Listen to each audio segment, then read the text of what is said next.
خانہ کعبہ کے زائرین ابھی ظہر کی نماز پڑھ کے نکل رہے ہیں، اور نماز کے سلسلے میں آپ کو بتلا دوں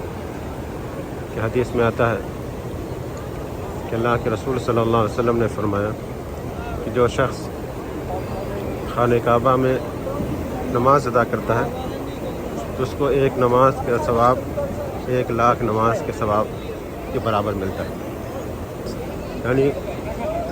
اگر کوئی شخص خانہ کعبہ میں ایک وقت کی نماز ادا کرتا ہے تو اس کو دیگر مسجدوں میں، عام مسجدوں میں اگر وہ نماز ادا کرتا ہے تو وہ 1,00,000 نماز ادا کرے گا، تب جا کر کے اس کا ثواب خانہ کعبہ میں پڑھی گئی ایک نماز کے برابر ہوگا۔ اب اس کے بعد ہمارے جو حاجی آتے ہیں یا جو عمرہ کرنے کے لیے آتے ہیں، وہ ہر وقت یعنی 5 وقتہ نماز خانہ کعبہ میں نہیں ادا کر پاتے، تو وہ سوچتے ہیں کہ کیا اگر ہم 5 وقتہ نماز نہیں ادا کرتے ہیں بلکہ حدود حرم کے اندر پائی جانے والی دیگر مسجدوں میں وہ نماز ادا کرتے ہیں، تو کیا ہماری اس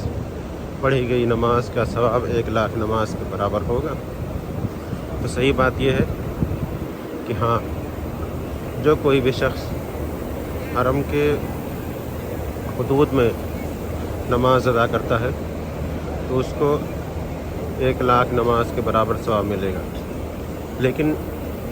دونوں میں فرق یہ ہے، یعنی خانہ کعبہ اور حرم کے حدود میں پائی جانے والی مسجدوں کے درمیان پڑھی گئی نماز کے درمیان فرق یہ ہے کہ جو نماز ہم خانہ کعبہ میں ادا کرتے ہیں اور جو نماز ہم دیگر مسجدوں میں ادا کرتے ہیں تو اس میں تعداد کا فرق ہوتا ہے۔ خانہ کعبہ میں نمازیوں کی تعداد زیادہ ہوتی ہے، جبکہ حدود حرم کے اندر پائی جانے والی مسجدوں میں نمازیوں کی تعداد کم ہوتی ہے۔ تو اس وجہ سے نمازیوں کی تعداد کی کثرت اور قلت کے حساب سے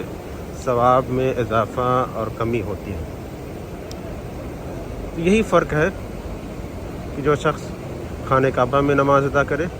اور حرم کے حدود کی دیگر مسجدوں میں نماز ادا کرے تو تعداد کی کثرت کا خیال کرتے ہوئے اللہ رب العزت اس کے ثواب میں اضافہ کرتا ہے، اور اس میں تعداد کم ہوتی ہے، اور جن مسجدوں میں تعداد کم ہوتی ہے ان میں ثواب تھوڑی کم ملتی ہے۔ یہی فرق ہے، ورنہ آپ کو جو حدیث میں آتا ہے کہ اگر کوئی شخص خانہ کعبہ میں نماز ادا کرے تو اس کو 1,00,000 نماز کے برابر ثواب ملے گا، تو حرم کے حدود میں پڑھی جانے والی مسجدوں کے ثواب بھی اسی طرح سے، یعنی کوئی فرق نہیں ہے، بس فرق اگر ہے تو تعداد کی کثرت اور قلت میں ہے۔